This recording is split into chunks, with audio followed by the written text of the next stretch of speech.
एक राज्य में एक राजा और एक रानी रहते थे, जिनकी 4 संतानें थीं, 2 लड़के और 2 लड़की। एक लड़की का नाम पूर्णिमा था और दूसरी लड़की का नाम अमावस्या था। पूर्णिमा घर के कामों में निपुण थी और घर का पूरा काम करती थी और भगवान की पूजा अर्चना भी किया करती थी। इसके अतिरिक्त वह गौ माता की सेवा भी किया करती थी और उसकी दूसरी बहन अमावस्या ना ही घर का कोई काम करती थी, ना ही भगवान की पूजा अर्चना करती थी और ना ही गौ माता की सेवा करती थी। पूर्णिमा सर्वगुण संपन्न थी। फिर भी राजा और रानी अपने दोनों बेटों तथा पुत्री अमावस्या को ही प्यार किया करते थे और वह पूर्णिमा से प्यार नहीं करते थे, उसके साथ भेदभाव करते थे। राजा के चारों पुत्र और पुत्री धीरे धीरे बड़े हो रहे थे। जब वे बड़े हो गए, राजा ने अपने दोनों पुत्रों का विवाह योग्य कन्याओं के साथ करा दिया। इसके बाद रानी ने राजा से कहा कि अब दोनों पुत्री विवाह के योग्य हो गई है और इन दोनों का विवाह भी करा दो। लेकिन पुत्री अमावस्या का विवाह किसी बड़े खानदान में कराना और पूर्णिमा का विवाह किसी गरीब परिवार में कराना, क्योंकि पूर्णिमा को केवल भगवान की पूजा पाठ करना ही पसंद है और गाय की सेवा करना पसंद है। अब रानी ने राजा को दोनों पुत्रियों का रिश्ता तय करने के लिए भेज दिया। राजा ने अपने पड़ोसी राज्य में जाकर वहां के राजा के पुत्र से अमावस्या का रिश्ता तय कर दिया और वहीं पास के गांव में जाकर एक गरीब परिवार के लड़के से पुत्री पूर्णिमा का रिश्ता भी तय कर दिया। यह सारी बात जाकर राजा ने अपनी रानी से बताया, तो रानी यह सोचने लगी कि अब देखते हैं कि भगवान इसकी मदद कैसे करते हैं। ये बहुत ही पूजा पाठ करती है और भगवान में मगन रहती है। पूर्णिमा का भाई और उसकी भाभी पूर्णिमा से बहुत प्यार करते हैं, क्योंकि पूर्णिमा उनके घर के कामों में उनका साथ देती है और कामों में उनका हाथ बटाती है और यही उनकी दूसरी बहन अमावस्या उन पर अपना रोब जमाती है और घर का कोई कार्य नहीं करती। कुछ समय बीत जाने के बाद दोनों पुत्रियों का विवाह हो जाता है। राजा और रानी विवाह के बाद अपनी दोनों पुत्रियों को विदाई देते हैं। विदाई देते समय राजा और रानी पुत्री अमावस्या को बहुत सारा धन और दौलत देकर विदा करते हैं और पूर्णिमा को कुछ भी नहीं देते, खाली हाथ अपने घर से विदा करते हैं।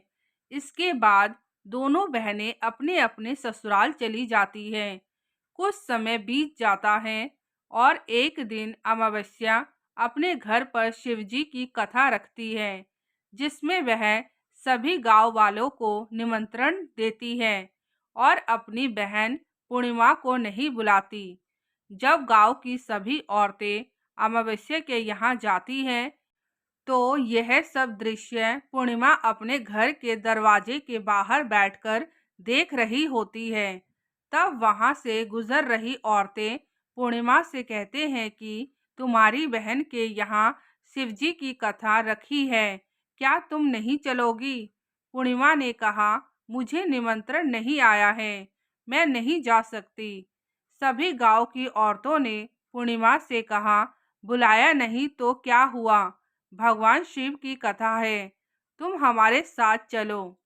गांव की सभी औरतों की बात मानकर पूर्णिमा भी उनके साथ भगवान शिव की कथा में अमावस्या के घर चली जाती है। जब अमावस्या की नज़र पूर्णिमा पर पड़ती है, तो वह कहती है कि तुम यहाँ कैसे चली आई, मैंने तो तुम्हें बुलाया नहीं था। खैर कोई बात नहीं, अब तुम आ ही गई हो तो चुपचाप बैठी रहना।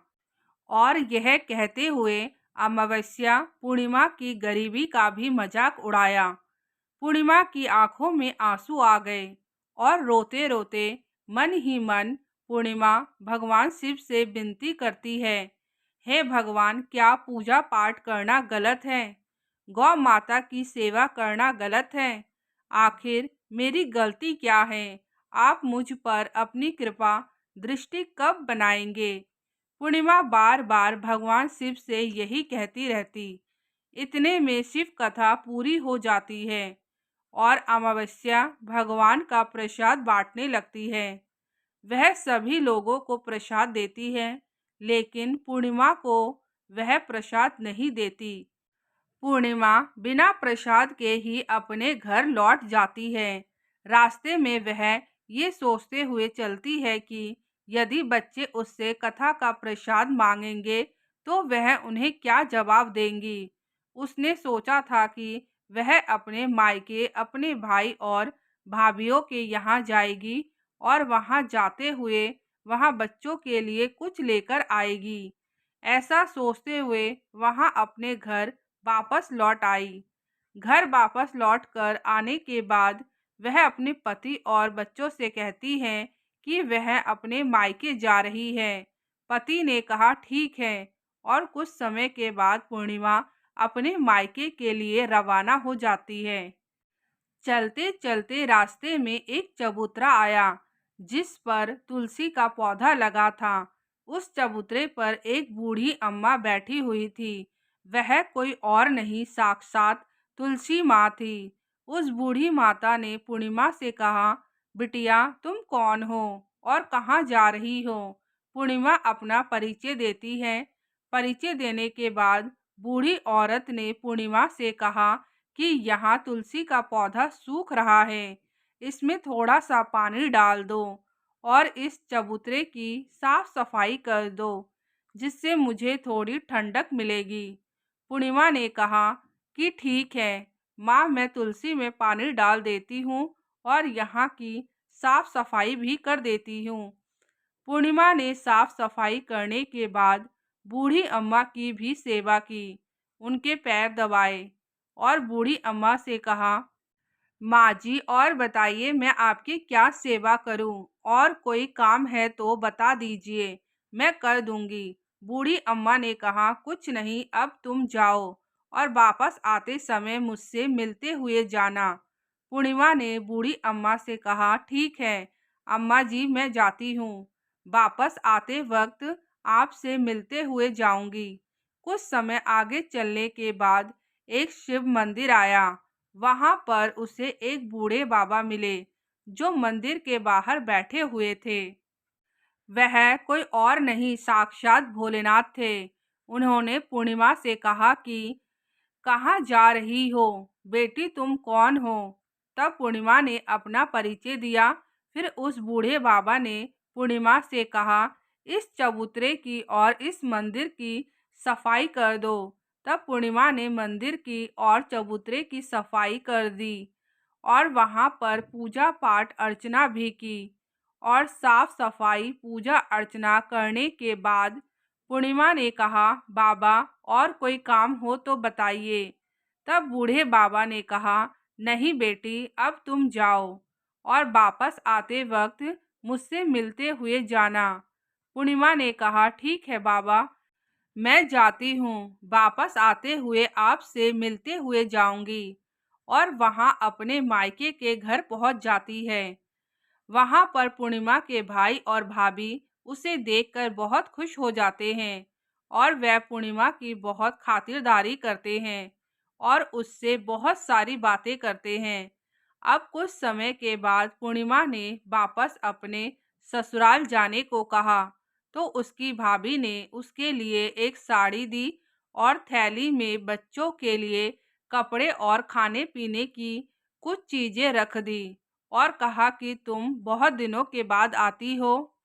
और पूर्णिमा की भाभी ने यह थैला पूर्णिमा के हाथ में दे दिया और कहा कि जाओ और जल्दी वापस आना।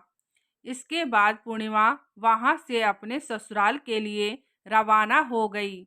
पूर्णिमा आगे बढ़ी। कुछ दूर जाने पर शिवजी का मंदिर आया, जहां बूढ़े बाबा के रूप में शिवजी स्वयं विराजमान थे।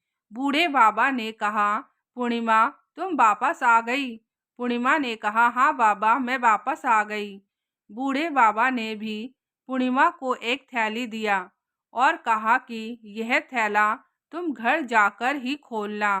पूर्णिमा ने कहा ठीक है। कुछ दूर जाने के बाद उसे तुलसी माँ बूढ़ी औरत के रूप में मिलती है और कहती है, पूर्णिमा तुम आ गई। पूर्णिमा कहती है, हाँ माँ जी मैं आ गई। वह बूढ़ी औरत भी उसे एक थैला देती है और कहती है कि यह थैला तुम अपने घर जाकर ही खोलना। पूर्णिमा कहती है ठीक है माँ जी। पूर्णिमा वहां से रवाना हुई तो वापस अपने घर पहुंच गई। पूर्णिमा ने थैली को नीचे रखा और सबसे पहले अपने मायके का थैला खोलकर देखने लगी। उसमें बच्चों के लिए अच्छे अच्छे कपड़े और खाने पीने की चीजें थी और उसमें कुछ गहने भी थे। पूर्णिमा ने कपड़े अपने बच्चों को दे दिए और खाने पीने की चीजें भी बच्चों को दे दी। बच्चे यह सब पाकर बहुत खुश थे। अब पूर्णिमा ने दूसरा थैला खोला। उसमें ढेर सारे हीरे जवाहरात सोना चांदी आदि था। इसके बाद अब पूर्णिमा ने तीसरा थैला खोला। उसमें बहुत सारा सोना श्रृंगार का सामान भरा हुआ था। अब पूर्णिमा के घर में किसी भी चीज की कमी नहीं थी। उसका घर धन धान्य से भरा हुआ था और परिपूर्ण था। अब पूर्णिमा और उसका परिवार सुख में जीवन व्यतीत करने लगा। अब पूर्णिमा के मन में विचार आया कि क्यों ना शिवजी की कथा कराई जाए और शिवजी की कथा में एक कार्यक्रम रखा। पूर्णिमा ने गांव के सभी लोगों को निमंत्रण दिया और घर घर जाकर सभी लोगों को बुलाया।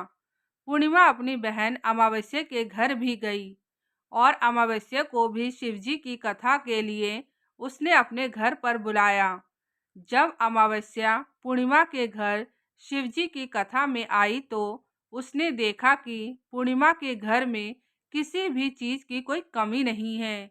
इतना सारा धन दौलत देखकर अमावस्या आश्चर्यचकित हो गई। उसने पूर्णिमा से कहा कि तुम्हारे घर में इतनी धन दौलत कहाँ से आई? पूर्णिमा ने कहा, यह सब धन दौलत भगवान ने मुझे दिया है। अमावस्या पूर्णिमा के धन दौलत देखकर जल भुन रही थी। कुछ समय बाद अमावस्या के पति का व्यवसाय नष्ट हो गया, जिस कारण अब उसके पास कुछ नहीं बचा था। दोस्तों, इस कहानी से हमें सीख मिलती है, हमें अपने कर्म का फल एक दिन जरूर मिलता है, बस सब्र रखना पड़ता है।